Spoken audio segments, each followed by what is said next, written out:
The gavel struck with finality, echoing through the hushed military courtroom. "Lieutenant Jessica Reynolds, this court sentences you to death by lethal injection." Jessie's face remained stone still, her hands gripping the wheels of her chair until her knuckles whitened. Only Shadow, her German shepherd, seemed to sense the injustice, a low growl building in his throat as military police approached. "I didn't kill him," Jessie stated, her voice steady despite the sentence. "Colonel Mitchell was my mentor."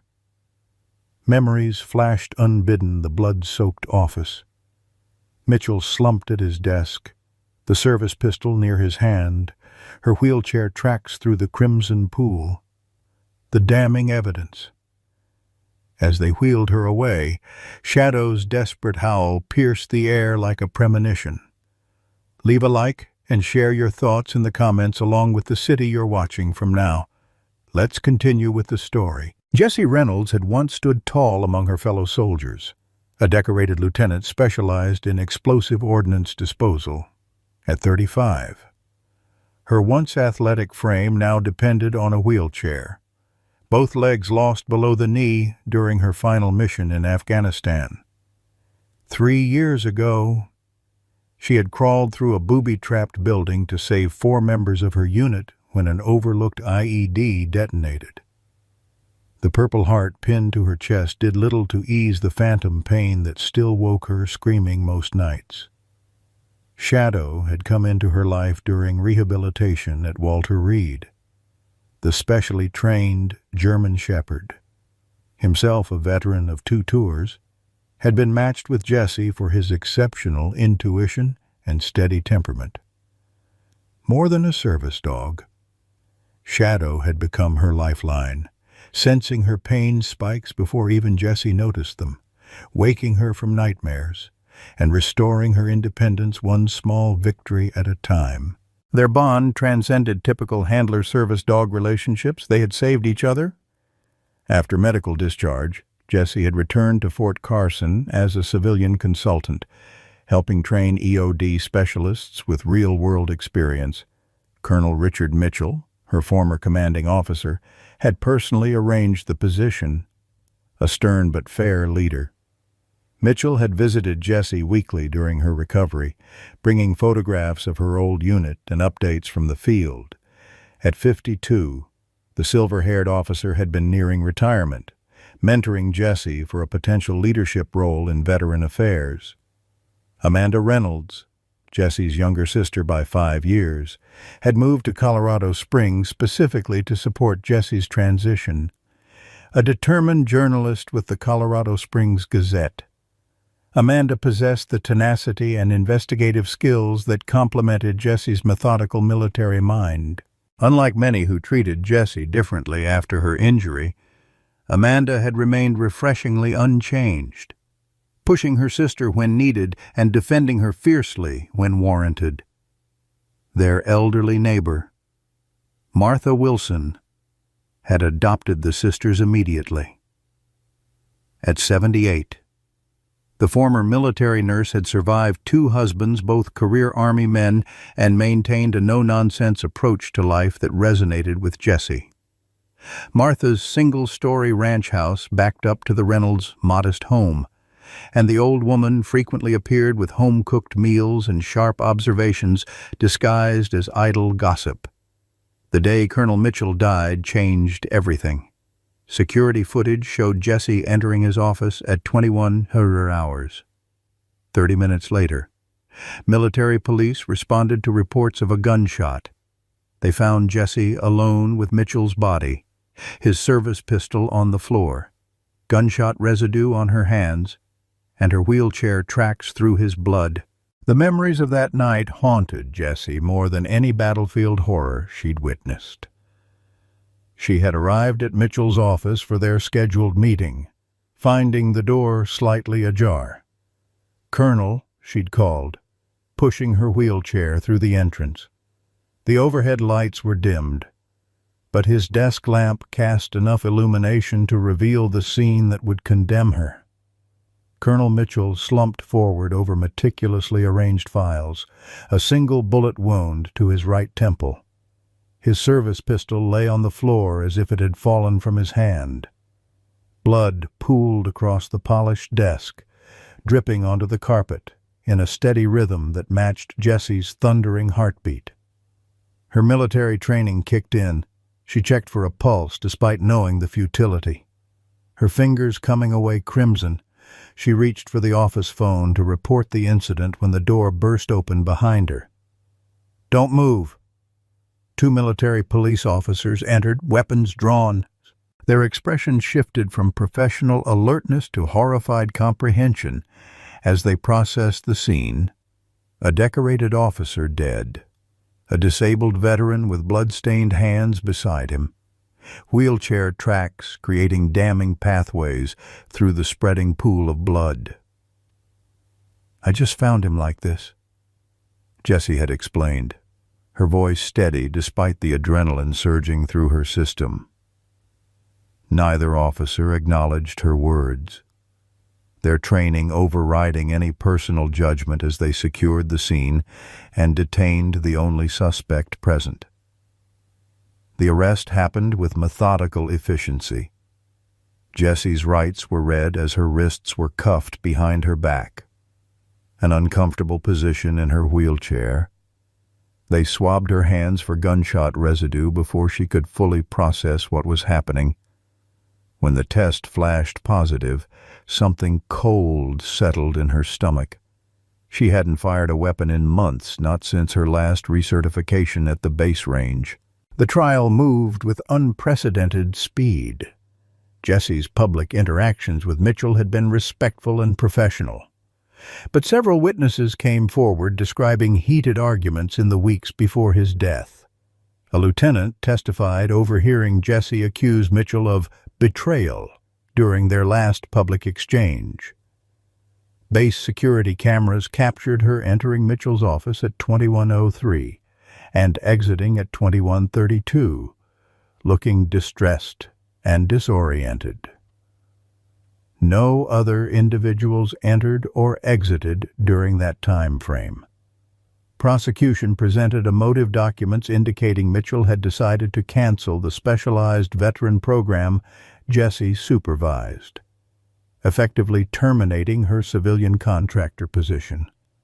Forensics matched the bullet to Mitchell's service weapon, which bore only Jessie's fingerprints, not Mitchell's. The gunshot residue on her hands matched the ammunition type. Security footage showed no signs of other individuals in the vicinity. The defense argued suicide, but the angle of the wound and absence of Mitchell's prints on the weapon demolished that theory.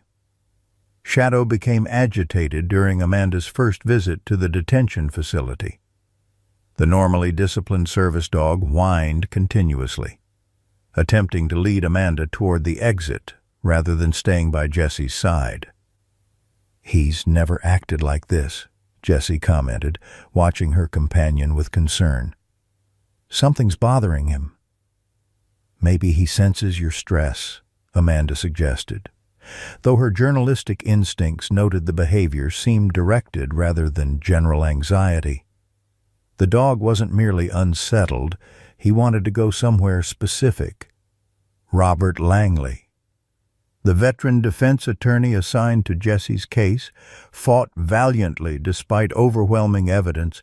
At 62, with silver hair and perpetually rumpled suits, Langley had defended military personnel for over 30 years. "Something doesn't add up," he told Jessie during pretrial consultation. Mitchell was right-handed, but the angle of entry suggests a left-handed shooter. And why would you touch his gun but not wipe your prints afterward if this was premeditated? These inconsistencies weren't enough to overcome the mountain of circumstantial evidence. Jessie's wheelchair limited her potential defense. She couldn't claim to have discovered the body and fled in panic, as her tracks clearly showed her approaching the desk, remaining stationary beside Mitchell, then departing directly. Her military training worked against her. The prosecution portrayed her as mentally disciplined enough to execute a calculated murder. Throughout the proceedings, Shadow's behavior grew increasingly erratic during visits. The German Shepherd paced, whined, and repeatedly attempted to tug Amanda toward the door. Military handlers suggested separating them, claiming the dog sensed Jesse's guilt and was becoming stressed. Amanda refused, recognizing the intelligence in Shadow's eyes wasn't distress, but determination. Martha Wilson attended every day of the trial, her arthritis gnarled hands clutching her worn leather purse like a weapon. "Load of horse manure," she muttered loud enough for the military prosecutor to hear during closing arguments. The elderly woman cornered Amanda outside the courtroom during deliberations. "That dog ain't confused, honey. He's trying to tell us something. Animals know things we humans miss." The jury deliberated for just 4 hours before returning a guilty verdict. The military judge, citing the calculated nature of the crime against a superior officer and breach of the sacred trust between military personnel, sentenced Jesse to death by lethal injection.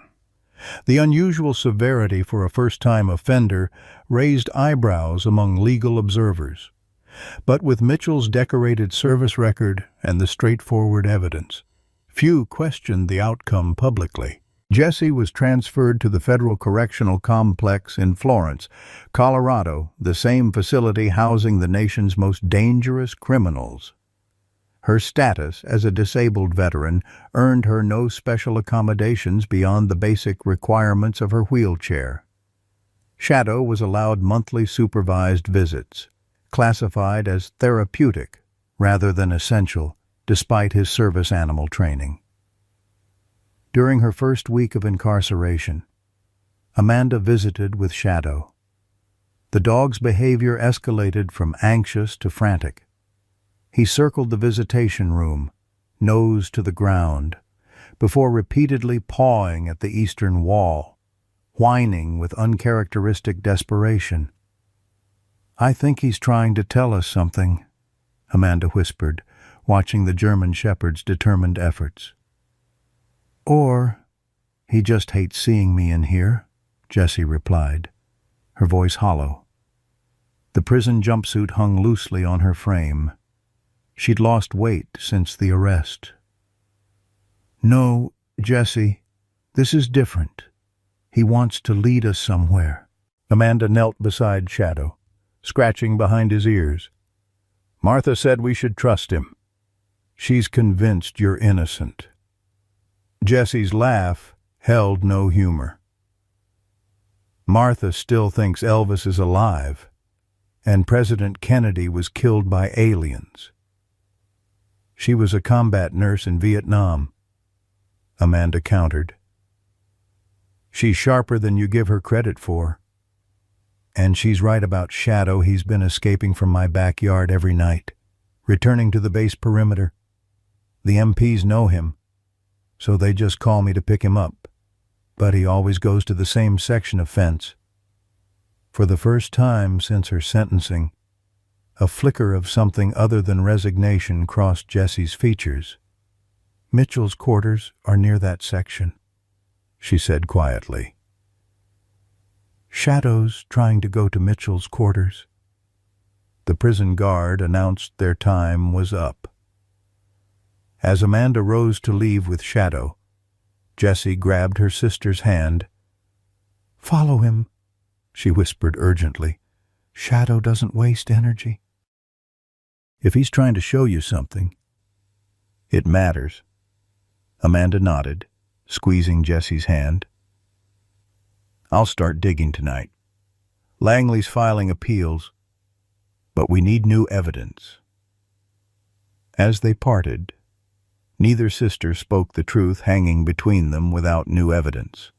Jessie's execution would proceed with the same ruthless efficiency that had characterized her trial. The clock was already ticking. That night, Shadow refused to enter Amanda's house. The German shepherd stood at the edge of the porch, his powerful body rigid with purpose. Amber eyes fixed on the distant lights of Fort Carson. Amanda, exhausted from the emotional visit with Jesse, tried coaxing him with treats and commands. Shadow remained immovable, his training collar clutched uselessly in her hand. "Fine," she muttered, fatigue giving way to curiosity. "Show me what's so important." She clipped the leash to his service vest and followed as Shadow led her to her Jeep, pawing at the passenger door with unmistakable intent. The drive to Fort Carson took 20 minutes. Shadow's ears perked forward the entire journey, his attention unwavering. At the main gate, the night guard, a young private who had followed Jesse's case with uncomfortable interest, recognized Amanda from her press credentials. "Ms. Reynolds," he nodded, checking her visitor's pass. "Kind of late for an interview, isn't it?" "Following up on some details," she replied vaguely, grateful that her reputation as a journalist provided cover. "Just need to verify something at the administration building." The private's eyes moved to Shadow. "That's Lieutenant Reynolds's dog." "Right. The one from the trial." "Yes. I'm taking care of him while my sister is." She couldn't bring herself to complete the sentence. The guard's expression softened. "Go ahead, ma'am. Just stay in the authorized areas." Once through the gate, Amanda whispered, "Okay, Shadow. Where to?"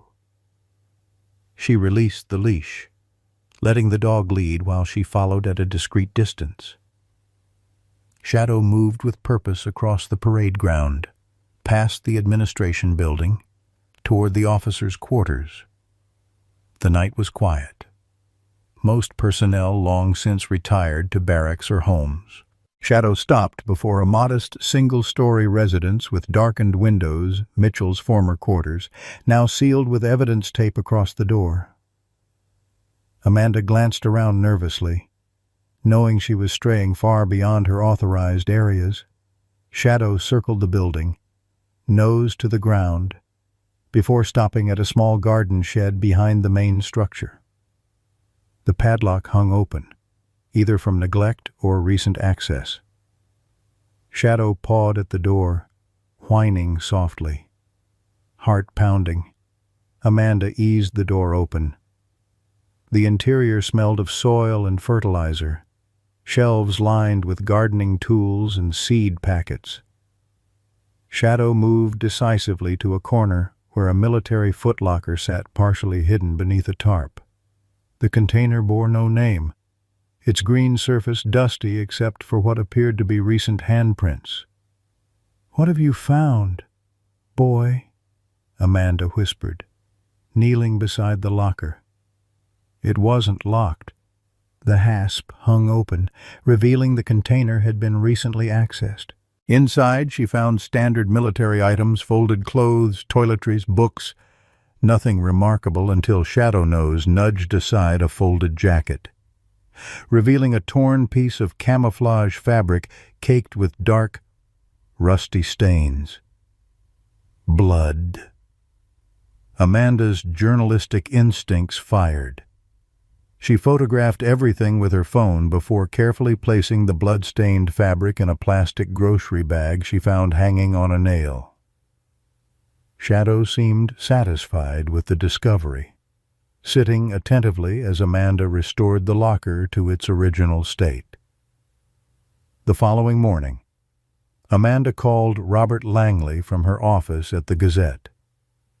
"I need a contact in the military forensics lab," she said without preamble. "Someone discreet who can test a blood sample without filing an official report." "I might know someone," Langley replied cautiously. "What have you found?" "Potentially evidence that someone else was in Mitchell's office that night. Shadow led me to it." The service dog? Langley's tone reflected skepticism. Trust me, this dog knows something. Jesse trained him to detect explosives in Afghanistan.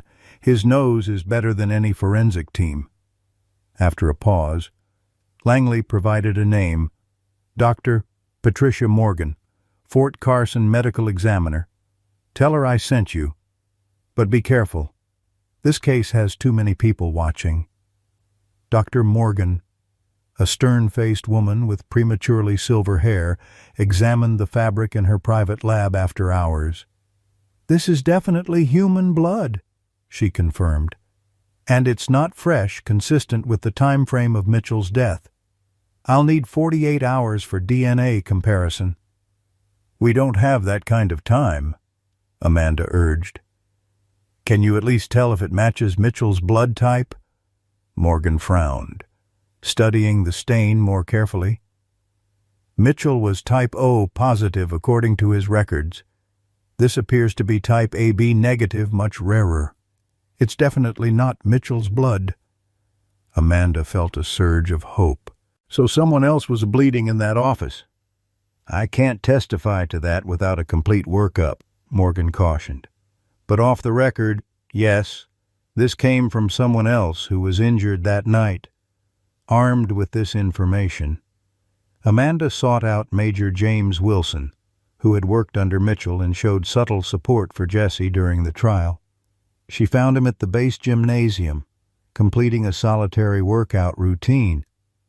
Major Wilson, she approached directly, I need to talk to you about Colonel Mitchell. Wilson glanced around the empty gym before nodding toward an exit. Outside, in the relative privacy of the parking lot, he spoke in a low voice. They're watching anyone connected to this case. What do you want? Amanda explained about the blood-stained fabric. Watching Wilson's expression carefully, the Major's jaw tightened, his military composure slipping momentarily. I've had my doubts from the beginning, he admitted. Mitchell was investigating something in the weeks before his death. He became increasingly paranoid, keeping odd hours, securing files in his personal safe rather than the base's secured storage. What was he investigating? He never said directly, but it involved shipment manifests, particularly weapons inventory.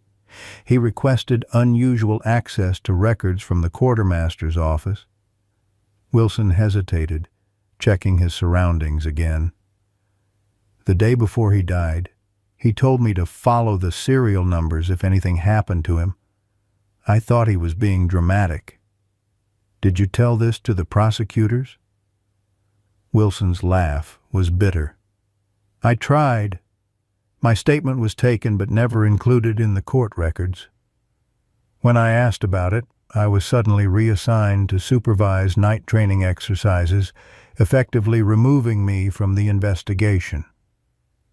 This revelation sent Amanda to Langley's office, where the attorney was reviewing Jesse's appeal documents. His cluttered desk disappeared beneath stacks of military legal codes and trial transcripts, Post-it notes creating a yellow constellation around his computer monitor. The blood evidence is compelling, Langley acknowledged after hearing Amanda's update, but insufficient for appeal without chain of custody. We need something stronger. He shuffled through papers, extracting a document. However, I found something troubling. The court records are incomplete.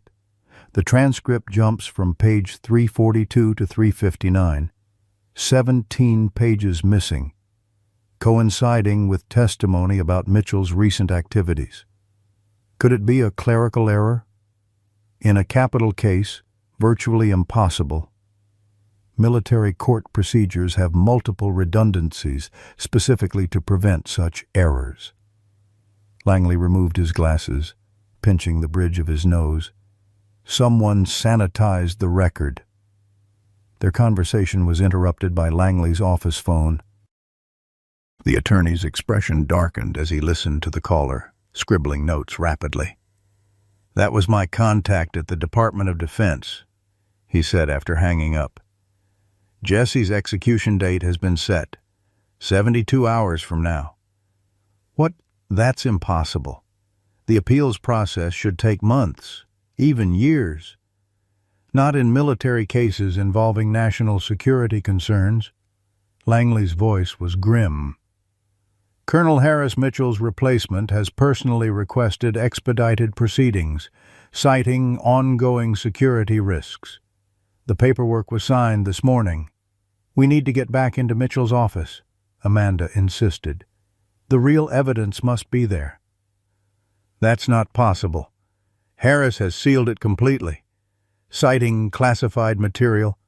Even military police need his personal authorization to enter. Amanda's phone buzzed with a text from Martha. Dog won't stop barking at your backyard fence. Something's got him riled up, something fierce. Shadow's trying to tell us something again, Amanda said, showing Langley the message. We need to follow his lead. Langley looked skeptical but desperate. At this point, I'm willing to try anything. Conventional legal channels are being blocked at every turn. They drove to Amanda's house, finding Martha sitting on the porch steps with Shadow straining at his leash beside her. The elderly woman's face was tight with worry, her arthritis-spotted hands clutching a faded photograph. Found this in my albums, she said without greeting, handing the photo to Amanda. Took it at last year's base Christmas party. Look who's in the background. The photograph showed service members in festive attire. In the corner, partially blurred, stood Colonel Mitchell in serious conversation with Colonel Harris. Mitchell's expression was confrontational, one finger jabbing toward Harris's chest. Harris's face showed cold fury, his hand gripping Mitchell's arm. They weren't friends, Martha stated flatly. Whatever the prosecution said about their professional relationship was hogwash. These men were at odds. Amanda studied the photo. This contradicts Harris's testimony that he and Mitchell had an excellent working relationship with no significant disagreements. Liar, liar, pants on fire, Martha muttered. Now, this dog of Jesse's has been trying to dig up my flower bed all afternoon. There's something under my hydrangeas he wants us to find. Shadow led them to Martha's garden. Directly adjacent to the fence separating her property from base housing, the German shepherd began digging frantically, soil flying between his powerful legs. 6 inches down. His nose struck something solid. Amanda knelt beside him, brushing away dirt to reveal a weathered leather document case. Inside, they found Mitchell's personal notebook, protected in plastic wrapping. The pages contained coded references to shipment numbers, dates, and locations, alongside names abbreviated to initials only. One set, TH, appeared repeatedly, each entry marked with a dollar amount. This is it, Amanda whispered, the 72-hour deadline pounding in her mind. This is what got Mitchell killed. The sound of vehicles approaching made them all freeze. Shadow's ears flattened, a low growl rumbling in his chest. Through the kitchen window, they could see 2 military police cruisers parking outside Amanda's house. Back door, Martha hissed, shoving the notebook into Amanda's hands. Go, now. I'll stall them. Amanda hesitated, unwilling to leave the elderly woman to face questioning. Don't you worry about me, Martha insisted, steel in her voice. I've been handling military boys since before you were born. Go find what that dog's been trying to show you all along. with Shadow leading the way. Amanda slipped out the back as Martha's indignant voice rose from the front porch. "Well, I never in all my born days. Do you youngsters have a warrant to go barging onto an old lady's property at this hour?" The clock was ticking. 72 hours until Jesse's execution. Less. Now. Amanda's Jeep bounced along the dirt fire road that circumvented Fort Carson's eastern perimeter.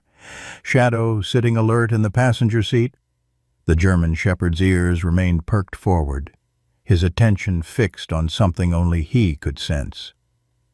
The military police visit to her home confirmed Amanda's growing suspicion someone was watching her movements. Perhaps had been since Jesse's arrest. Her journalist's instincts, honed through years of investigating local corruption, screamed that they were closing in on something significant. She parked behind an abandoned ranger station, pulling Mitchell's notebook from her jacket. The colonel's handwriting was precise, military in its organization, but deliberately obscured with abbreviations and numeric codes. Several pages detailed inventory discrepancies, weapons signed out for training exercises that never returned to the armory. Others contained surveillance notes on personnel movements, focusing on late-night activities at the base's storage facilities. The name T.H. appeared frequently, always accompanied by dollar amounts and offshore account numbers. Colonel Thomas Harris, Mitchell's replacement, and the man who had pushed for Jesse's expedited execution. "What were you investigating?" "Colonel," Amanda whispered, flipping through the pages. A folded paper slipped from between the notebook's final pages, a hand-drawn map of Fort Carson with several locations marked in red. One circled area caught her attention, the abandoned training facility on the northwest corner of the base, marked with a single word, proof. Shadow whined, pawing at the Jeep's door. When Amanda released him, the dog immediately oriented himself toward the base's northwest sector, confirming her suspicion. "You've been trying to take us there all along, haven't you? Getting back onto the base required caution." Amanda called her editor, requesting an emergency press credential for a developing story on military training innovations.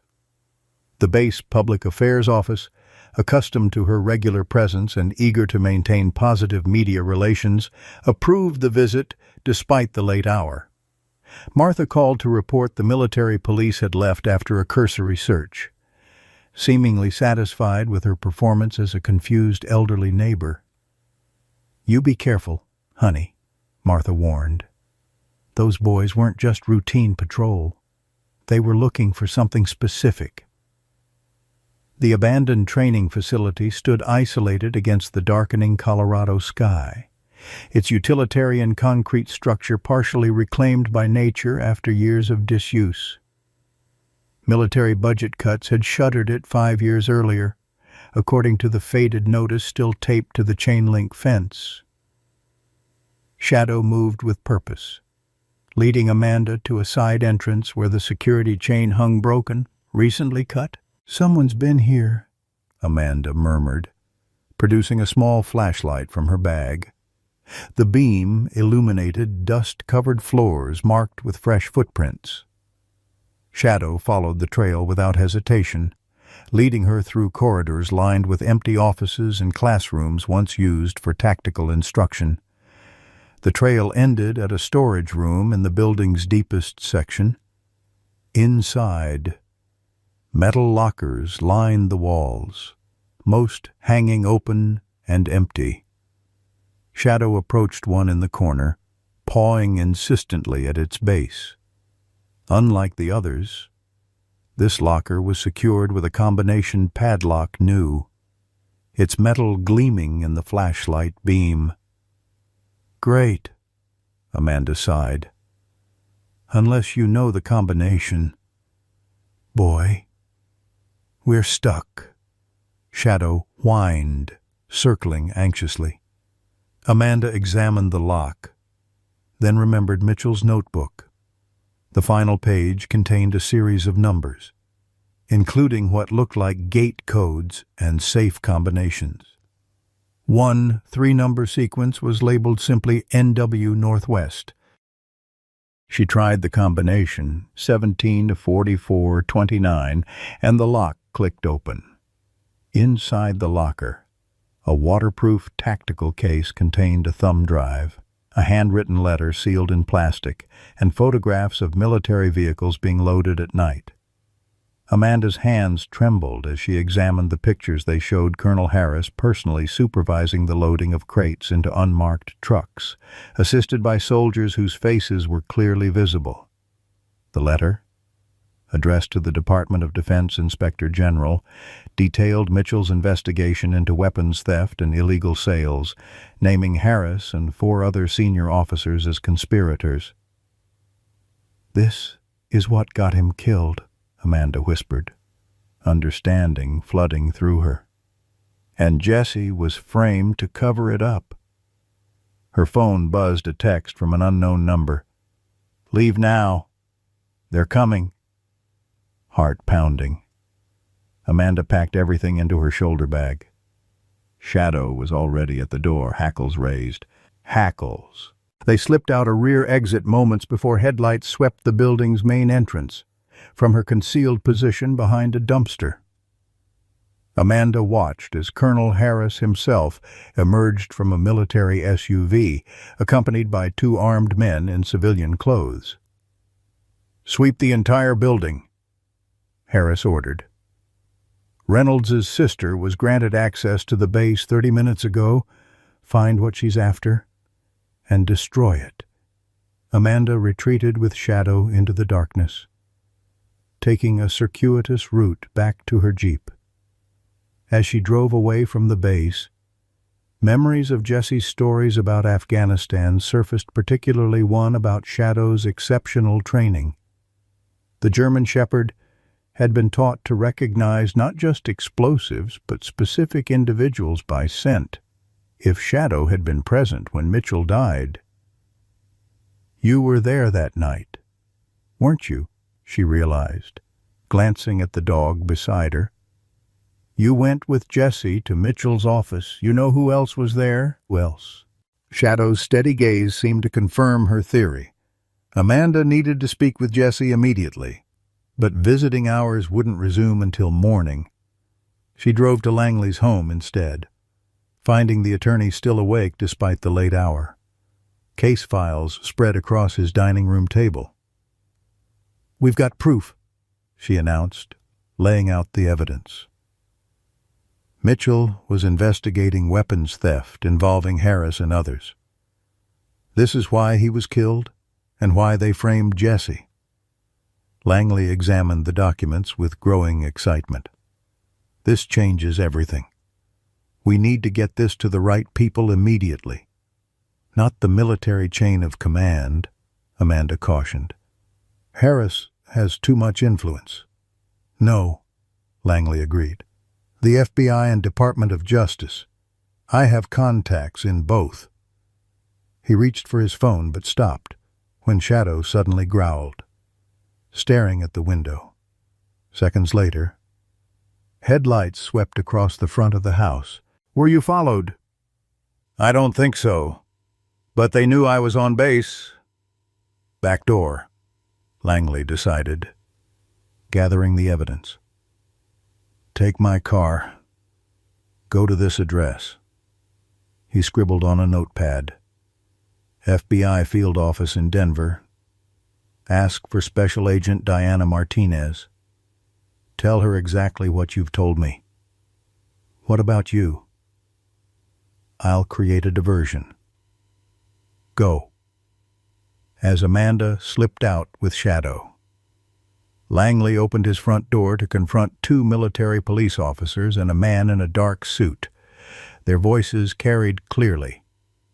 "Mr. Langley, we need to speak with you regarding classified materials stolen from Fort Carson." The drive to Denver took just over an hour, Amanda constantly checking her rearview mirror for signs of pursuit. Shadow remained vigilant beside her, occasionally growling at passing vehicles.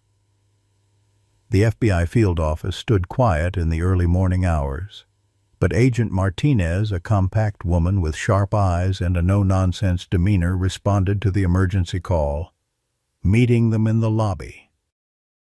"Robert Langley vouches for you," Martinez stated, examining Amanda's press credentials.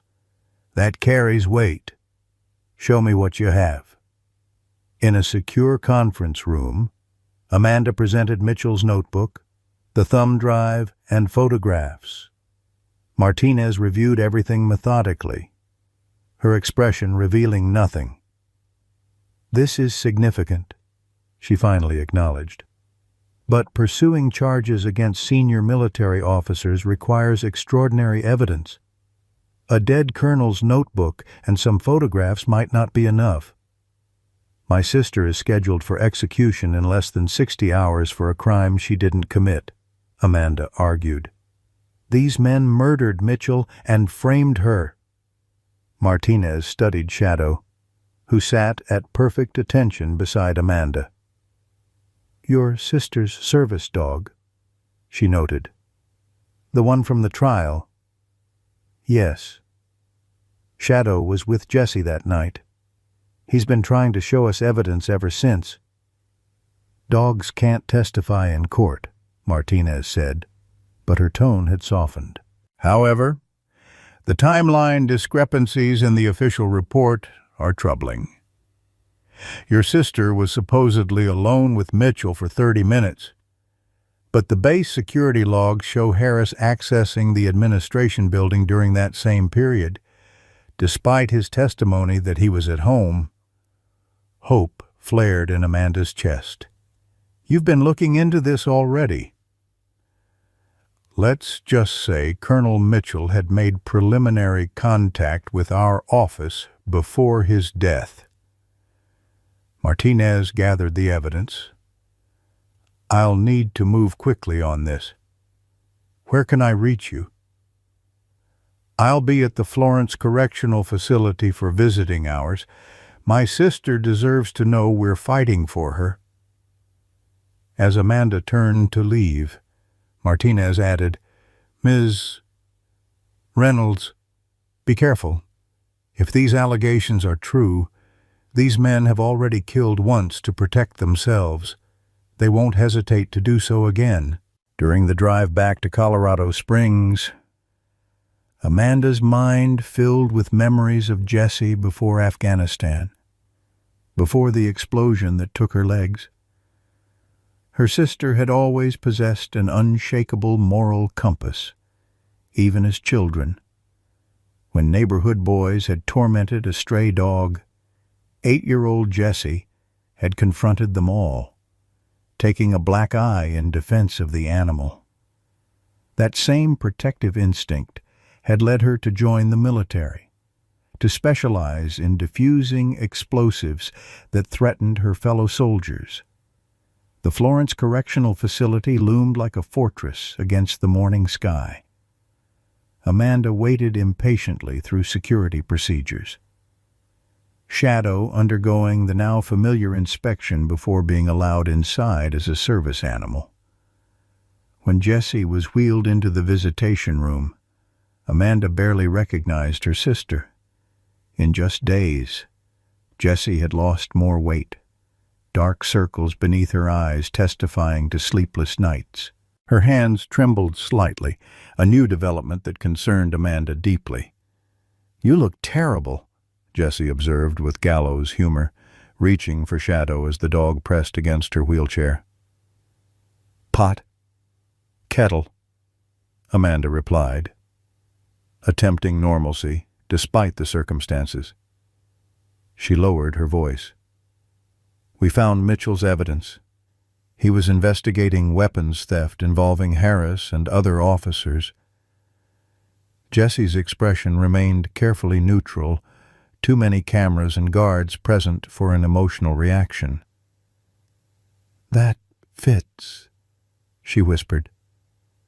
"The night Mitchell died, he called me urgently, asked me to meet him, said he had something to show me that couldn't wait.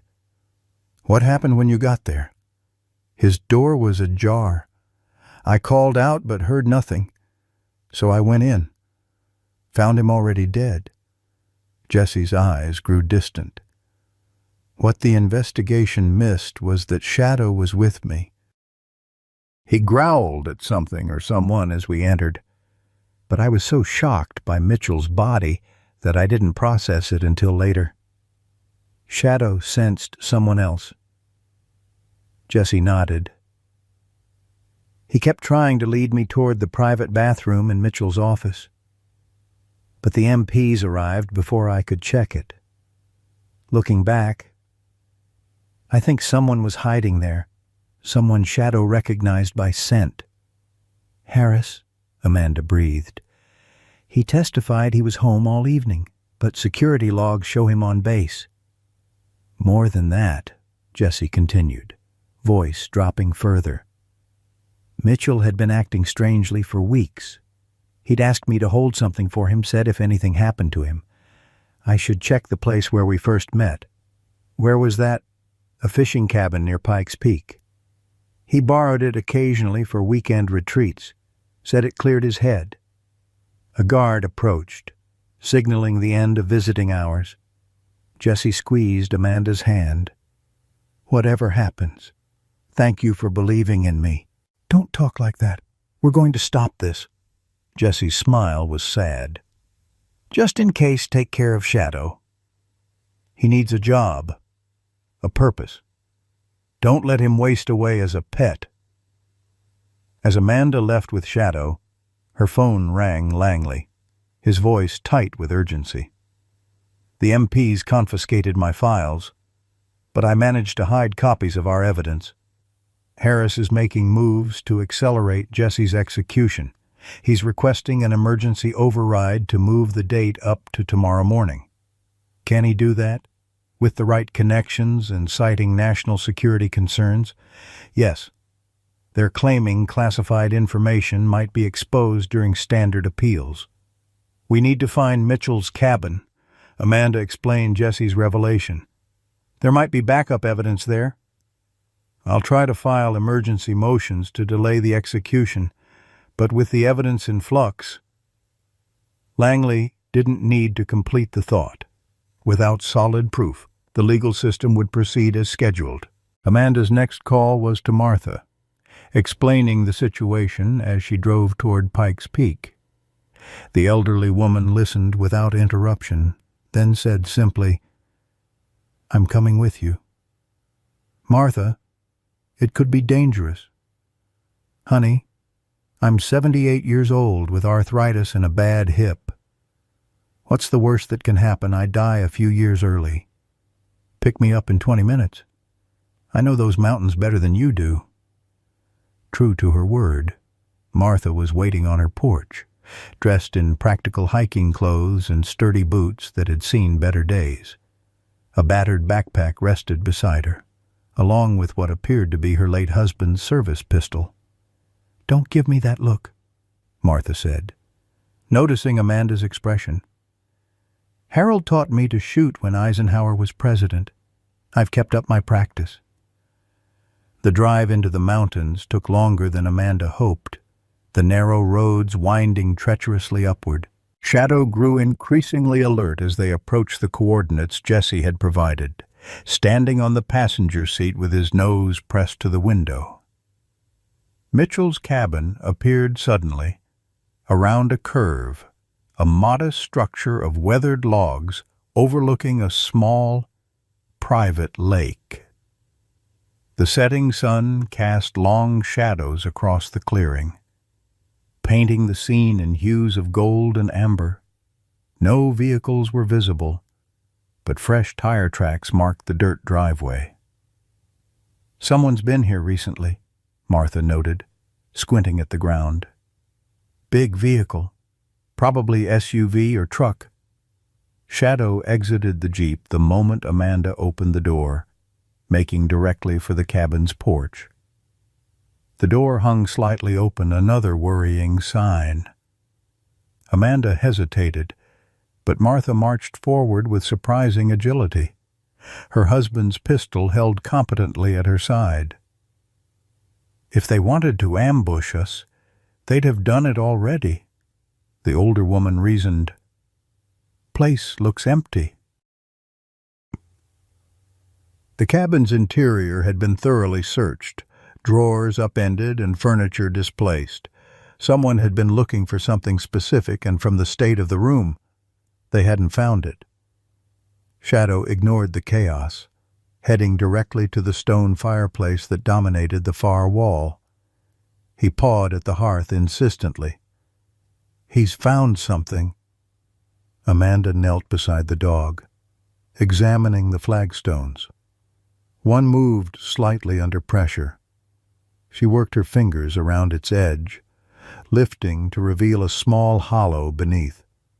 Inside sat a waterproof case similar to the one from the training facility.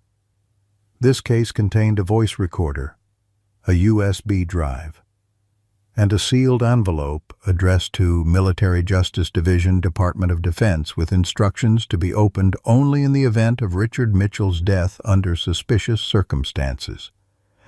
Amanda's hands trembled as she pressed play on the recorder. Colonel Mitchell's voice filled the cabin. "This is Lieutenant Colonel Richard Mitchell, service number 879-553-2271, recorded on April 17th. If you're hearing this, I'm likely dead. For the past 6 months, I've been investigating weapons theft from Fort Carson Armory, involving Colonel Thomas Harris and Major William Decker, among others. They've been selling military-grade weapons to private buyers overseas, disguising the transactions as training expenditures and equipment failures." The recording continued for nearly 30 minutes, Mitchell methodically outlining names, dates, account numbers, and locations. He described discovering the operation after noticing inventory discrepancies, his growing evidence, and Harris's threats when confronted privately. "I've entrusted copies of this evidence to Lieutenant Jessica Reynolds, whose integrity I trust implicitly.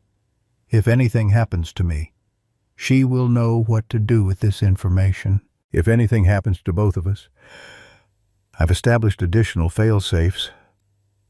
Amanda and Martha exchanged glances as the recording ended.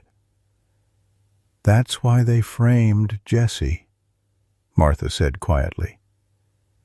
"Mitchell told them he'd given her evidence, but he hadn't actually done so yet," Amanda realized.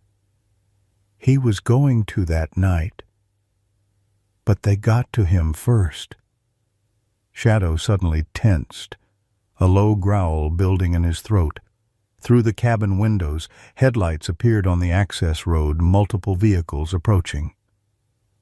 "We need to go," Amanda urged, gathering the evidence. "Now!" "Back door," Martha pointed. "There's a trail down to the lake, old fishing path. Might be our only chance." They slipped out just as vehicles pulled into the clearing.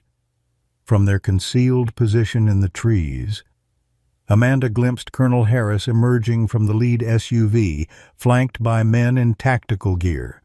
The sun had set completely, darkness providing crucial cover as they retreated down the steep path toward the water. "There's a boathouse," Martha whispered. "Used to be. Anyway, Richard would take my Harold fishing here years ago." The small boathouse still stood, partially concealed by overhanging trees. Inside, an aluminum rowboat rested on ancient wooden slats. Martha moved with surprising efficiency, helping Amanda push the boat into the water while Shadow watched their back trail, alert for pursuit. Flashlight beams swept the shoreline as they rowed silently across the small lake. Amanda's phone buzzed with an incoming call from Langley. She answered in a whisper. "Where are you?" Langley demanded. "Harris has moved up the execution to 0600 tomorrow. That's less than 8 hours from now." Judge Lawrence signed off on it minutes ago. We have Mitchell's recorded testimony naming Harris and others, Amanda replied.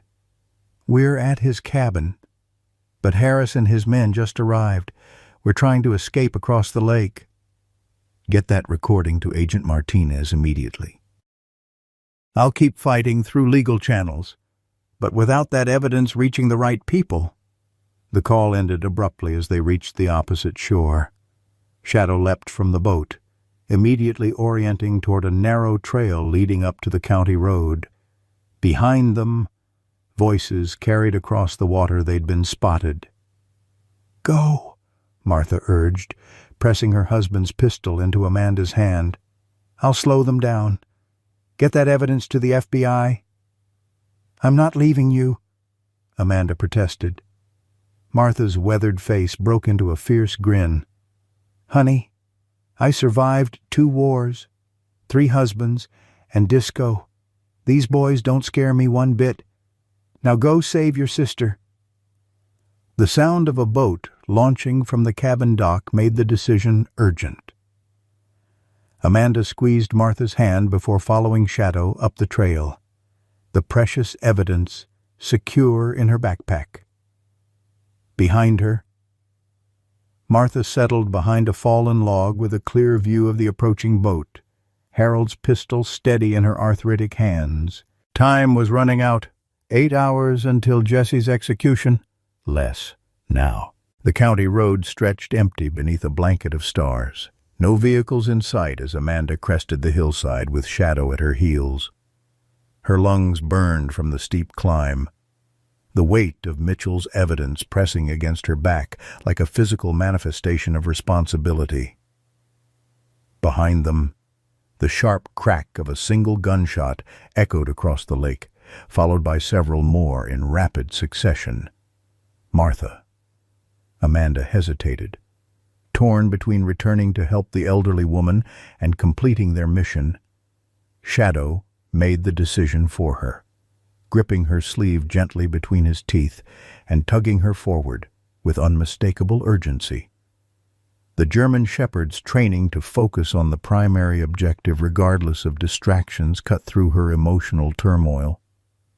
"You're right," she whispered, stroking his broad head. Martha knew what she was doing. We have to get this to Agent Martinez. Her jeep was hidden nearly 2 miles away, parked off the main road behind a stand of ponderosa pines, without transportation. Their best option was flagging down a passing vehicle, a risky proposition given that Harris and his men would soon realize the evidence had escaped across the lake. As if summoned by her desperate thoughts, headlights appeared around a distant curve, a vehicle approaching at moderate speed. Amanda positioned herself at the roadside, trying to appear as non-threatening as possible despite her disheveled appearance. The approaching vehicle, an aging pickup truck with a cracked windshield, slowed cautiously. The driver, a bearded man in his 60s wearing a flannel shirt and baseball cap, rolled down his window with obvious suspicion. "Car trouble?" he asked, eyeing Shadow warily. "My friend and I got separated during a hike," Amanda explained, approximating the truth. "We need to get to Colorado Springs urgently. It's a medical emergency." The man studied her for a long moment before nodding toward the passenger door. "Climb in. Dog rides in the back." Shadow jumped easily into the truck bed, positioning himself to watch their back trail as Amanda settled into the cabin. The driver, who introduced himself simply as Earl, asked no further questions, seeming to sense her distress was genuine. He drove with the careful precision of someone who knew these mountain roads intimately, taking shortcuts that shaved precious minutes from their journey. "Military dog, ain't he?" Earl observed, glancing at Shadow in his rearview mirror. "My son trained with those in the Army. Smarter than most people I know." He's trying to save his handler's life. Amanda replied honestly. We both are. Earl nodded, accepting this cryptic explanation without further inquiry. Well, I reckon that's reason enough to drive a bit faster. He pressed the accelerator, the old truck's engine protesting but responding. As they descended toward Colorado Springs, Amanda checked her phone, finding multiple missed calls from Langley and one text message from an unknown number. Harris has authorized shoot on site. Martinez compromised. Use secondary contact. The message included an address in downtown Colorado Springs, a federal building housing multiple government agencies. The implications chilled her. If the FBI contact was compromised, how deep did this conspiracy reach? Who could they trust? She dialed Langley's number, the attorney answering on the first ring. Where are you? He demanded without preamble. Heading back to the city. We got Mitchell's recorded confession implicating Harris and others. Martha stayed behind to cover our escape. Amanda's voice caught, There were gunshots. Langley absorbed this with a heavy silence before responding. I've heard troubling things in the last hour. Agent Martinez was suddenly reassigned to a field office in Alaska effective immediately. The judge who approved the accelerated execution is an old friend of Harris from West Point. I received a text about a secondary contact at the federal building. Could be legitimate. Mitchell would have had contingency plans. But proceed with extreme caution.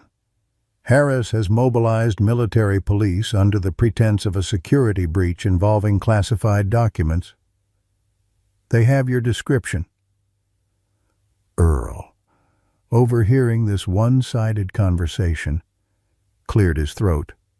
Ma'am, don't mean to eavesdrop, but sounds like you're in a heap of trouble. Military police. You say... Amanda tensed, suddenly aware of her vulnerability in this stranger's vehicle. Earl continued, If you're running from those boys, I might suggest an alternative to whatever government building you're heading to. My brother-in-law runs the KRDO news station. Back entrance has no security cameras left over policy from the protest days. You get your story on air. Whole world knows it at once. The suggestion sparked an epiphany. As a journalist, Amanda had been thinking too conventionally, following legal channels that were clearly compromised, but a public revelation would be impossible to contain or cover up. Earl, you're a genius, she said, pulling Mitchell's voice recorder from her bag. Can you take us there instead? The news station sat dark and quiet. The late hour, meaning only a skeleton crew would be inside maintaining the overnight broadcast. Earl pulled around to the loading dock, where a single security light illuminated a metal door marked Staff Only. Knock 4 times, then 3, Earl instructed. Tell whoever answers that Dale sent you. Good luck with whatever this is. He refused her offer of payment, tipping his hat before driving away into the night. Shadow stayed close as Amanda approached the door, following Earl's knocking pattern. After a long moment, the door cracked open to reveal a young man with tousled hair and suspicious eyes. Dale sent me, Amanda said quickly. I need to get a story on air immediately. It's life or death. The young man, who introduced himself as Trey, the overnight technical director, recognized Amanda from her byline photo in the Gazette. You're that reporter who writes about military stuff, he said, ushering them inside. What's so urgent at 3 a.m? An innocent woman is being executed at 6 a.m. for a murder she didn't commit. I have proof the real killers are high-ranking military officers at Fort Carson. Trey's eyes widened. That's, heavy. Like career-making or career-ending heavy, depending how it plays out. It's the truth. I have audio recordings, documents, everything needed to prove it. Trey hesitated only briefly. Morning show starts pre-recording at 5. That gives us about 90 minutes to get your material reviewed and ready for broadcast. The station's overnight staff consisted of just 3 people, Trey, a board operator named Melissa, and Marcus, the security guard who had apparently stepped out for a coffee run. This skeleton crew worked efficiently, reviewing Mitchell's recording with growing astonishment. "This is legit," Melissa whispered, her face pale beneath her purple-streaked hair. "These guys were selling military weapons and framed your sister when she stumbled onto it." "Precisely," Amanda confirmed, organizing Mitchell's documents for the camera. "We need to get this on air before they execute her." Trey's fingers flew across his keyboard. "I'm setting up a breaking news segment to cut into regular programming. We'll need you on camera introducing the story. Then we'll play excerpts from the recording." Shadow, who had been lying quietly near the door, suddenly raised his head, ears pivoting toward the hallway. A low growl rumbled in his chest. "Someone's coming," Amanda warned, gathering the evidence. "Not your security guard." The station's main entrance buzzed, security cameras showing 2 military police vehicles parked outside, officers approaching the doors. Trey checked the monitor, swearing under his breath. "They're requesting immediate entry, claiming a national security situation." "They can't enter without a warrant," Melissa pointed out. "Tell that to the guys with assault rifles," Trey countered. "We need to buy time for Amanda to record her segment." While Melissa went to stall the MPs at the front entrance, Trey led Amanda to a small recording studio. "We'll do this quick and dirty," he explained, positioning her before a simple backdrop. "Just state the facts, introduce the recording, and explain what's at stake. I'll handle editing and broadcast." Amanda faced the camera, adrenaline steadying her nerves as she had done countless times during field reporting. "My name is Amanda Reynolds, my sister.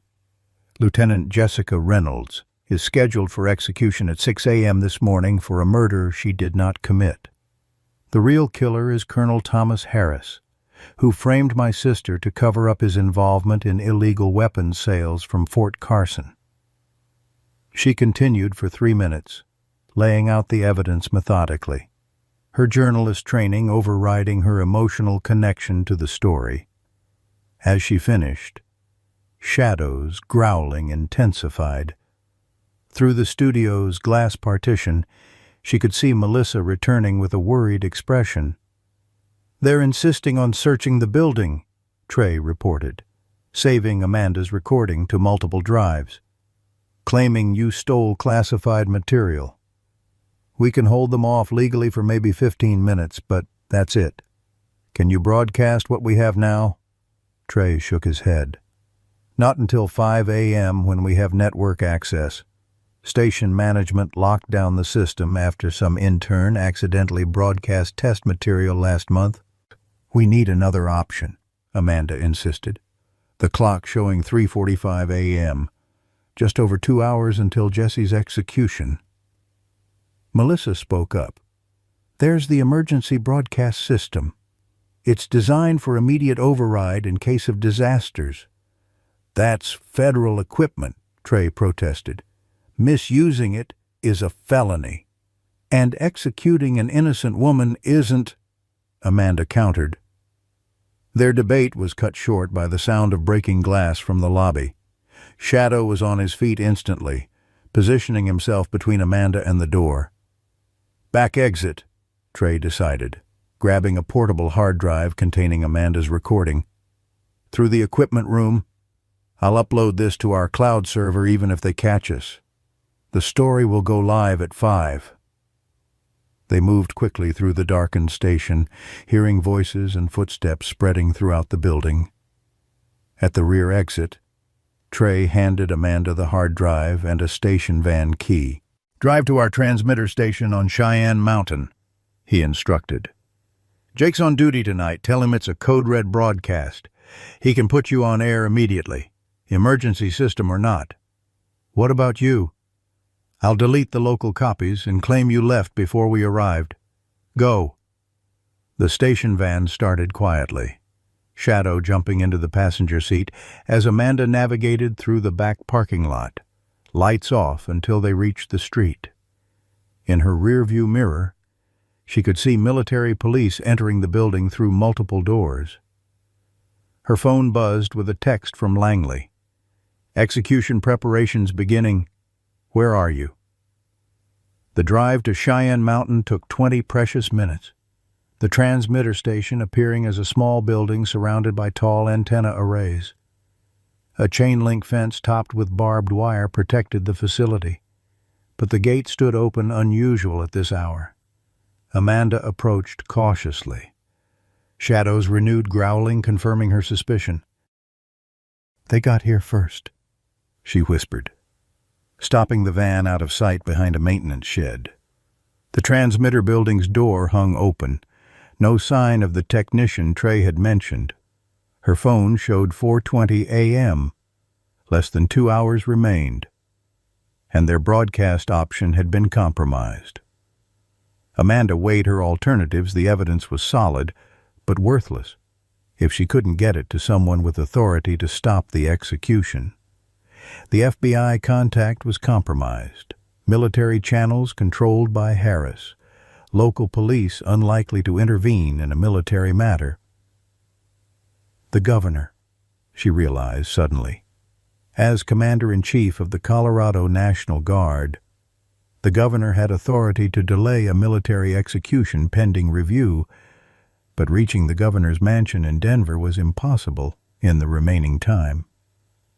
Shadow whined softly, nudging Amanda's hand with his nose. The German shepherd's intelligence had guided them this far, led them to each piece of evidence. What was he trying to tell her now? "What is it? Boy, what are we missing?"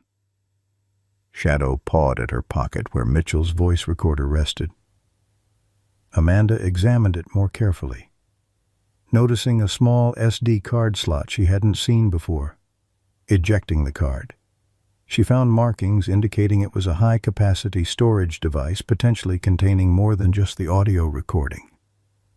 Her laptop revealed the card's contents, dozens of files including videos, photographs, and documents.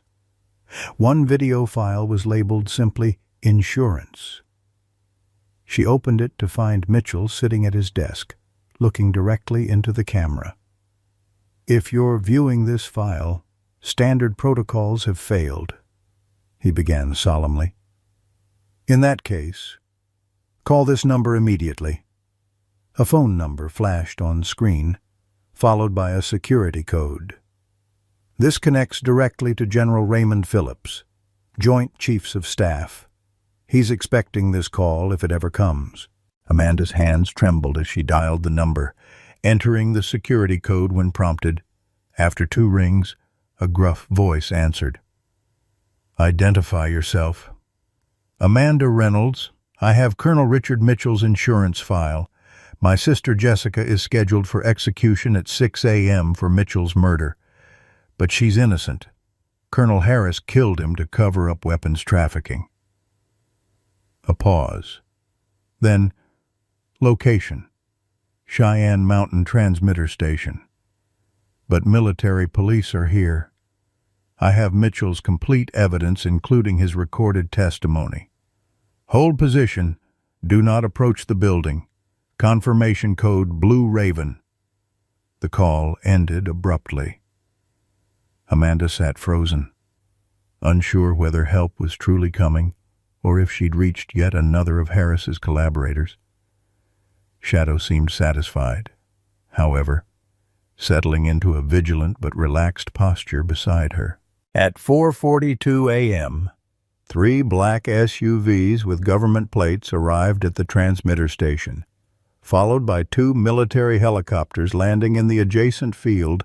Armed men in tactical gear secured the area, while a silver-haired man in civilian clothes approached Amanda's position directly, somehow knowing exactly where she was hidden. "Ms. Reynolds," he called. "General Phillips, I believe you have something for me." The race against Jesse's execution had entered its final hour. General Phillips worked with methodical precision, reviewing Mitchell's evidence while his team secured the area. Amanda watched the older man's expression remain professionally neutral, despite the damning information unfolding before him. Only the deepening lines around his eyes betrayed his growing anger as Mitchell's recorded testimony detailed the weapons trafficking operation and Harris's involvement.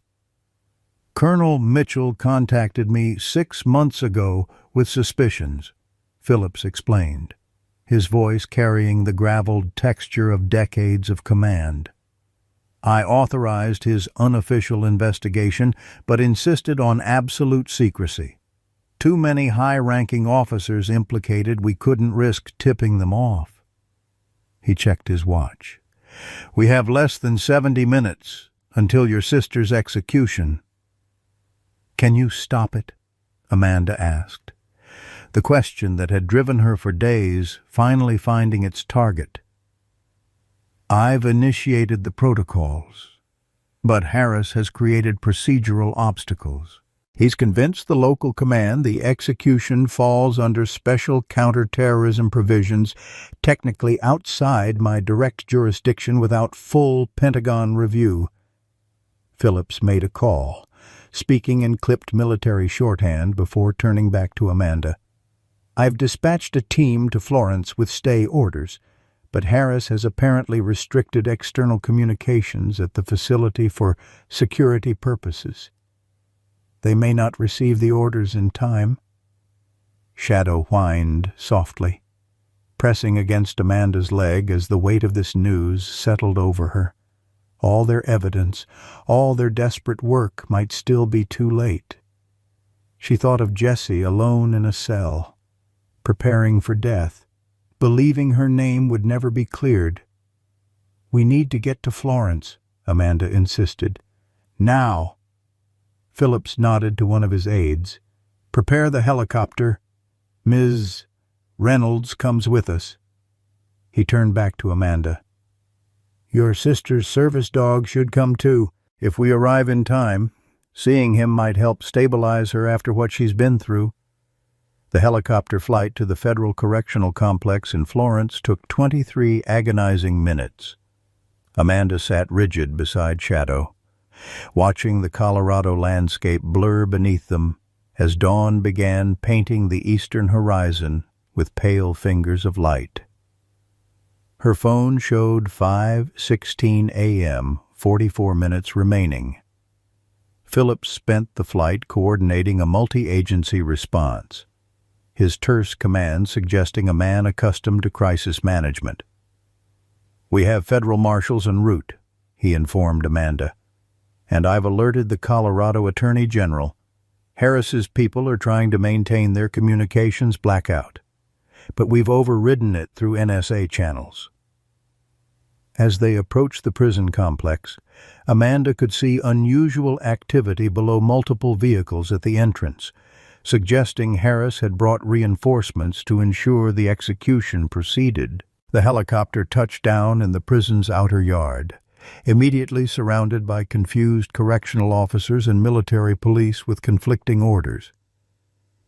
"General Phillips, Department of Defense," Phillips announced, displaying credentials that parted the human barrier. "I have an emergency stay of execution for Lieutenant Jessica Reynolds." A prison official stepped forward, his expression uncertain. "Sir, we've received conflicting directives. Colonel Harris arrived 30 minutes ago with authenticated orders to proceed regardless of last-minute interventions. He cited national security protocols. Those protocols are being misused to cover up crimes. Phillips cut him off. I outrank Colonel Harris. Where is he now? Observing the execution preparations. Sir, they've already moved the prisoner to the preparation room.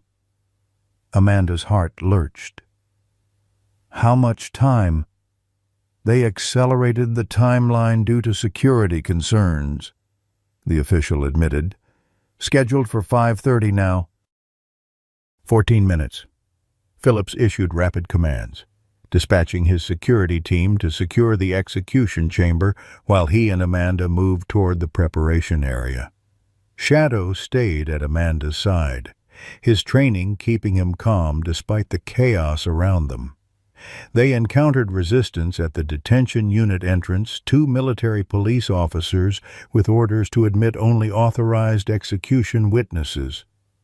Lieutenant Reynolds has a constitutional right to legal representation until the moment of execution, Phillips stated with cold authority. Miss Reynolds here is acting as her legal proxy. Stand aside. The hesitation lasted only seconds before the officers complied. Recognizing the general's authority, they were escorted through security checkpoints with unprecedented speed, but valuable minutes ticked away. Amanda's phone showed 5:24 a.m. when they reached the final corridor. Beyond reinforced doors, Amanda could see Jesse through a window strapped to a gurney, medical technicians inserting IV lines into her arms. Colonel Harris stood nearby, his back military straight as he watched the proceedings with detached professionalism. The sight of her sister, pale and resigned, sent a surge of desperate energy through Amanda. "We need to get in there now," she urged, Shadow picking up on her distress, his posture stiffening. A prison official approached with a handheld radio, his expression apologetic. "General, we have a situation. There's been an incident at the main gate, multiple injured. Emergency services are responding, but all prison movement has been frozen per protocol." Phillips took the radio. "This is General Raymond Phillips. Authorization code Echo 79 Delta. Override lockdown for the execution chamber immediately." "Sir, I can't." "Son, I'm giving you a direct order from the Joint Chiefs. Override the lockdown or face court-martial for obstruction of justice." The official relented, entering a code that released the final door locks. As they prepared to enter, Amanda's phone rang Martha's number. "Amanda, I'm at the hospital. Those military boys weren't much for shooting straight." The elderly woman's voice was weak but determined. "Tell me you stopped this thing." "We're trying." "Martha, we're at the prison now." "Good girl. You tell Jessie I'll be waiting with a home-cooked meal when she gets out." The call ended as they entered the preparation room. Harris turned, shock momentarily breaking his composed expression before he recovered. "General Phillips, this is unexpected. We're in the middle of a lawfully ordered execution. An execution based on falsified evidence and perjured testimony." Phillips interrupted, nodding to his security team. "Colonel Thomas Harris, you're relieved of command pending investigation for conspiracy, murder, weapons trafficking, and obstruction of justice." Harris's face hardened. "You have no jurisdiction here. This prisoner was convicted through proper military channels. We have Mitchell's recordings." Amanda interjected, moving toward her sister. "All of it. Colonel, the weapons sales, the offshore accounts, the murder. It's over." For a fraction of a second, Harris's hand moved toward his sidearm. But Phillips's security team already had weapons trained on him. With cold precision, Harris shifted strategies. The lieutenant was present when Mitchell died. She had the means and opportunity. Shadow was with her, Amanda countered, the German shepherd moving protectively toward Jesse's gurney. He sent someone hiding in Mitchell's private bathroom, waiting to ambush Mitchell. That's why you insisted Shadow be removed from the courtroom during the trial. He recognizes your scent from the crime scene, as if understanding his role. Shadow turned toward Harris, a low growl building in his throat. "Remove those restraints," Phillips ordered the medical technicians, who looked to the prison warden for confirmation. The warden, recognizing the shifting winds of authority, nodded tersely. As the technicians began removing Jesse's restraints, one of Harris's military aides entered the room, his expression urgent. "Sir, we have a situation. The news, the execution chamber's monitor, typically used for official witnesses, suddenly activated, showing Amanda's recorded testimony playing on KRDO's morning broadcast. Trey had managed to upload the evidence as promised." The aide continued. "It's playing on every local channel, and national networks are picking it up. The governor is on the line demanding explanations." Harris's careful composure finally cracked, his face contorting with fury as his carefully constructed cover-up disintegrated in real time. Jesse, still groggy from pre-execution sedatives, struggled to process the chaos around her. "Amanda, what's happening?" Before Amanda could reach her sister, alarms blared throughout the facility. The warden received an urgent radio call, his expression darkening. "Security breach at the east perimeter. All personnel to emergency stations. This execution is officially stayed by order of the governor." Amanda finally reached Jesse's side, gripping her sister's hand as Shadow pressed his muzzle against Jesse's arm, whining softly. "We found the evidence," Amanda explained, tears streaming freely now. "Mitchell's recordings, everything. You're going to be exonerated." Jesse's relief was visible but short-lived. Harris, seeing his last chance disappearing, lunged toward the IV stand still connected to Jesse's arm. "If she talks, we all go down." Phillips' security team tackled him before he could reach the medical equipment. But in the chaotic struggle, Jesse's IV line was jarred, releasing a surge of the lethal cocktail before a technician could clamp the tube. "Medical emergency," the technician shouted.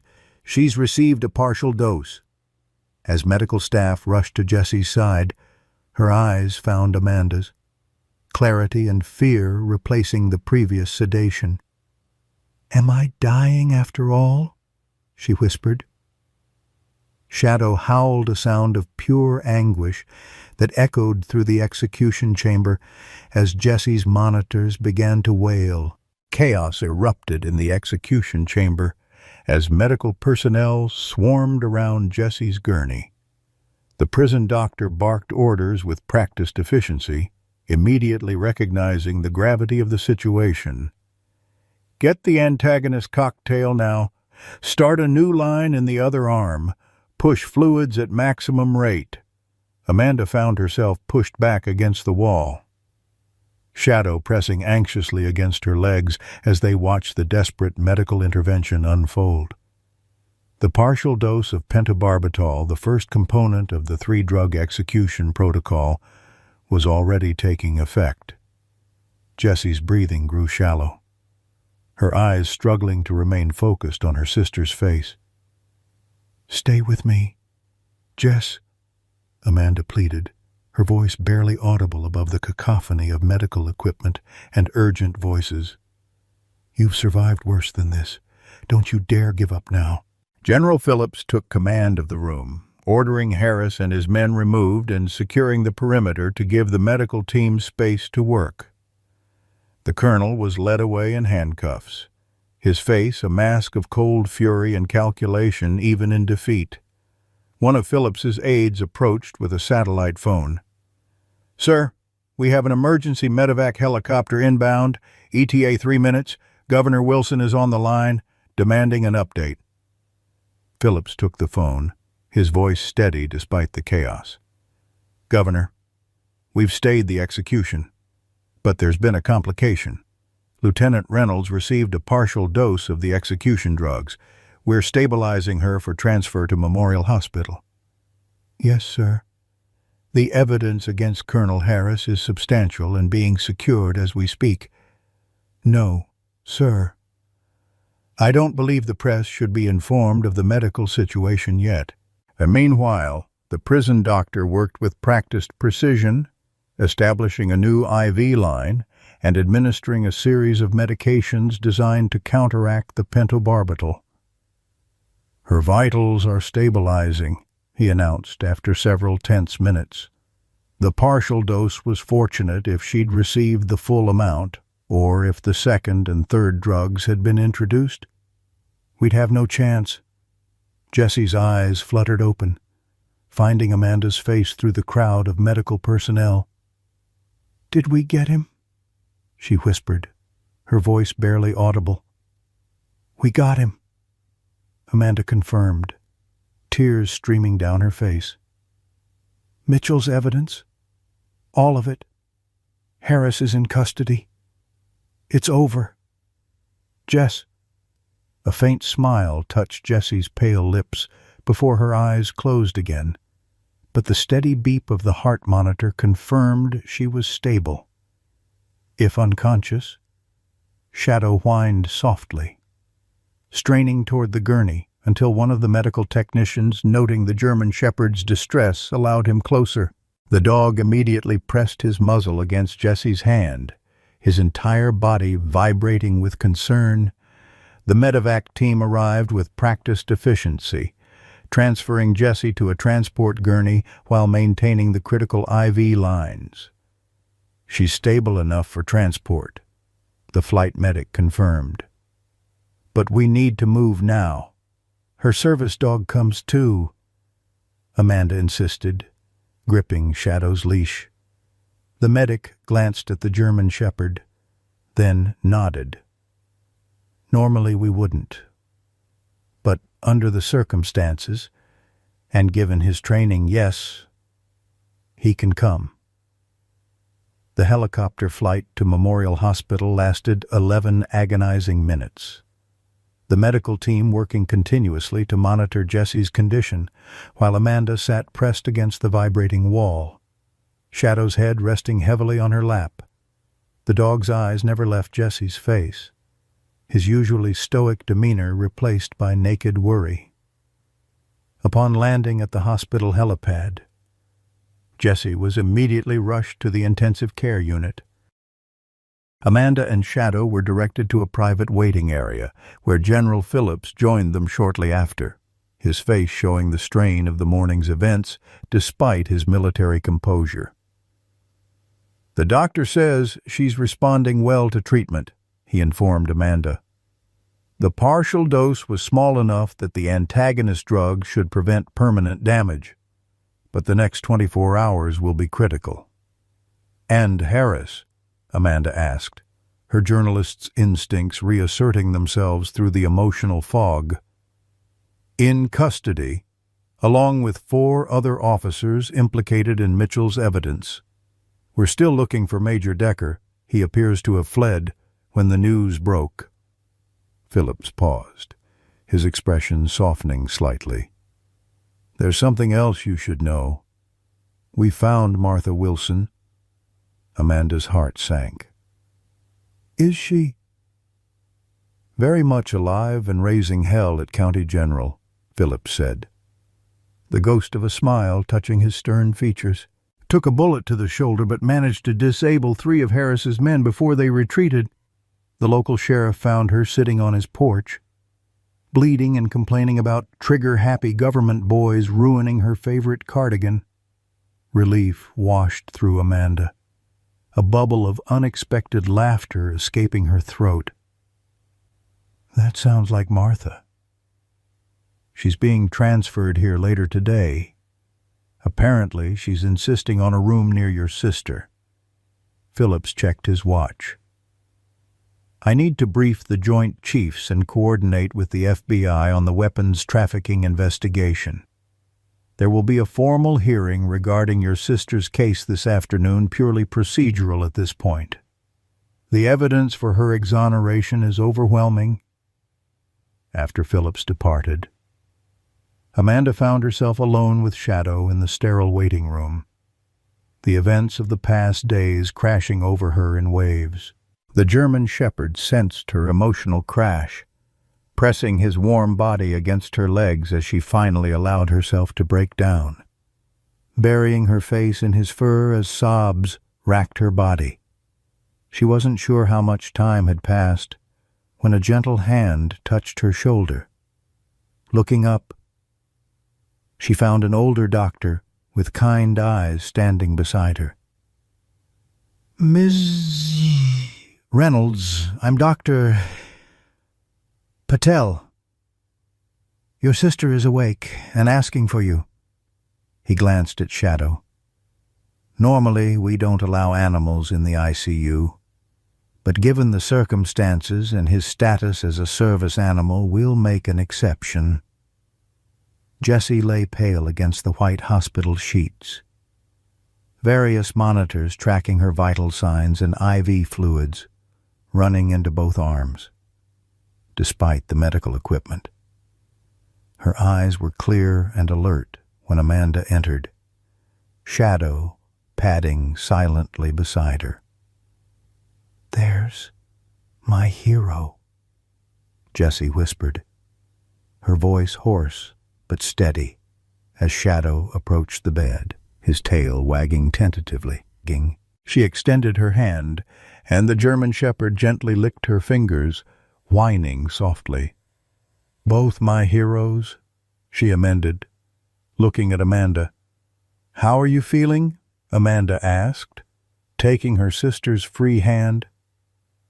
"Like I've been hit by a truck, then poisoned," Jessie replied with dark humor. "But the doctor says I'll recover completely. No permanent damage." Her expression grew serious. "They told me about Martha. Is she really okay?" "Apparently she took down 3 trained operatives with Harold's old service pistol," Amanda confirmed. "She's being transferred here later today, already complaining about the food at County General." Jessie smiled weakly. "I should have known better than to worry about that old battle axe." Her expression sobered. "Tell me everything. How did you find Mitchell's evidence?" Amanda settled into the chair beside the bed, Shadow positioning himself protectively between them and the door. She recounted their desperate investigation, Shadow's persistent attempts to lead them to evidence, the discoveries at the abandoned training facility, Martha's assistance, the final confrontation at Mitchell's cabin, and General Phillips' timely intervention.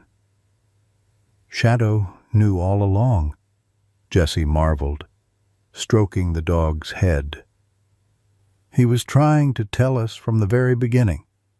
"He never gave up on you," Amanda agreed. "None of us did." Their conversation was interrupted by Dr. Patel returning with a tablet computer. "Ms. Reynolds, I hate to disturb you, but there's something unusual in your blood work." Alarm flashed across Jessie's face. "The execution drugs." No, we're managing those effectively," the doctor assured her. "This is something else entirely. When was the last time you had a complete medical workup?" "Before my discharge from Walter Reed, about 18 months ago." "Why?" Dr. Patel turned the tablet to show them laboratory results. These markers here, they're consistent with early-stage lymphoma.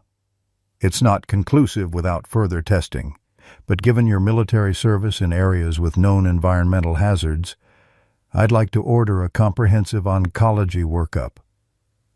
The revelation landed like a physical blow. After everything they'd been through, the trial, the conviction, the near execution, the partial poisoning, this new threat seemed almost incomprehensible. "Cancer," Jessie whispered, her hard-won military composure finally cracking. "After all this, I might have cancer." Shadow sensed her distress immediately, pressing closer to the bed with a soft whine. Amanda gripped her sister's hand tighter, finding her voice despite her own shock. "We don't know anything for certain yet. And if it is lymphoma, early detection gives you excellent chances. Ms. Reynolds has a point," Dr. Patel confirmed. "If these markers are accurate, and we're catching this very early, modern treatments are remarkably effective. But I want to emphasize, this is preliminary. We need specialized testing." After the doctor left to arrange the additional tests, Jessie stared at the ceiling, her face a complex mixture of emotions. "Ironic, isn't it?" she finally said. "They couldn't execute me, so now cancer might try." "Don't," Amanda warned. "Don't you dare start talking like that. We didn't fight this hard just to give up now." A knock at the door interrupted them. Robert Langley entered, looking exhausted but triumphant, legal documents clutched in his hand. "I come bearing official news," he announced. "The military tribunal has issued an emergency order vacating all charges against Lieutenant Jessica Reynolds. Your record will be fully expunged, your military honors restored, and a formal apology issued." He placed the documents on the bedside table. "Also, I've been authorized to inform you that a substantial wrongful conviction settlement is being prepared." This news should have been cause for unmitigated celebration, but Jessie's reaction was subdued, the shadow of Dr. Patel's revelation hanging over her. Langley noticed immediately. "What am I missing?" he asked, glancing between the sisters. Before either could respond, commotion erupted in the hallway, Martha Wilson's unmistakable voice cutting through the hospital's hushed atmosphere. "Young man, I have been shot. Not rendered incompetent. I am perfectly capable of walking to see my girls without this ridiculous wheelchair. Despite everything." Jessie laughed, a genuine sound that seemed to lighten the sterile hospital room. "Some things never change." Martha appeared in the doorway, her left arm in a sling, her gray hair escaping its usual bun, her weathered face pale but determined. A harried-looking orderly stood behind her with an empty wheelchair. "There you are," Martha declared, surveying Jessie with critical eyes. "Well, you look like something the cat dragged in, but at least you're breathing. That's a sight better than the alternative they had planned." Shadow greeted the elderly woman with obvious delight, circling her once before returning to his post beside Jessie's bed. Martha acknowledged him with a gentle pat. "Good boy. Knew you were trying to tell us something important all along." As Martha settled into a chair, grudgingly allowing the orderly to help her, Amanda watched her sister's face. Beyond the physical exhaustion and emotional trauma, something had shifted. The truth had finally emerged from darkness. But the battle wasn't over yet. 3 months later, Fort Carson's parade ground stood resplendent beneath a perfect Colorado summer sky. American flags snapped crisply in the mountain breeze as officers in dress uniforms and civilians in formal attire gathered for an unusual ceremony. At the center of it all sat Jessie Reynolds, her wheelchair positioned before a podium adorned with the presidential seal, Shadow resting attentively at her side. The months following her near execution had been a whirlwind of medical treatments, legal proceedings, and gradual healing. The preliminary diagnosis of lymphoma had been confirmed stage 2, requiring aggressive treatment, but with a strong prognosis. Jessie had faced the diagnosis with the same determination that had carried her through Afghanistan. The loss of her legs, and the fight for her life and reputation. In the front row, Amanda sat beside Martha, whose shoulder had healed remarkably well for a woman of her age. The elderly woman wore a new blue dress, purchased specifically for the occasion, her silver hair arranged in an uncharacteristically tidy bun. Next to them, Robert Langley looked almost unrecognizable in a pressed suit, his usual dishevelment replaced by formal dignity befitting the event. General Phillips approached the podium, his voice carrying across the assembled crowd. "We gather today not only to right a grave injustice, but to honor exceptional courage, loyalty, and service." He gestured toward Jessie. Lieutenant Jessica Reynolds faced extraordinary challenges with unwavering integrity. She survived battlefield injuries that would have broken many, only to face a miscarriage of justice that nearly cost her life. The investigation into Colonel Harris and his co-conspirators had revealed a weapons trafficking operation even more extensive than Mitchell had documented. 8 senior officers ultimately faced court-martial, with Harris himself receiving multiple life sentences for murder, conspiracy, and treason. The case had prompted a comprehensive review of military justice procedures, with new safeguards implemented to prevent similar abuses of power. By order of the President of the United States, Phillips continued, Lieutenant Jessica Reynolds is hereby promoted to the rank of captain, with full restoration of all honors previously awarded, including the Purple Heart and Bronze Star. Applause rippled through the crowd as Phillips pinned the captain's bars to Jessie's uniform, Shadow, seemingly understanding the significance of the moment, sat at perfect attention, his intelligent eyes never leaving his handler's face. "Additionally," Phillips announced, "in recognition of extraordinary service beyond the call of duty, the President has authorized me to present a special commendation to Shadow, Military Service Number K9-7734, for actions that directly saved the life of a falsely accused soldier. A specially designed medal was affixed to Shadow's service vest, the German shepherd maintaining his dignified bearing throughout, despite the faint wagging of his tail. The crowd's applause grew louder, with several veterans offering standing ovations. When Jessie finally spoke, her voice carried the strength and clarity that had characterized her military leadership before her injury.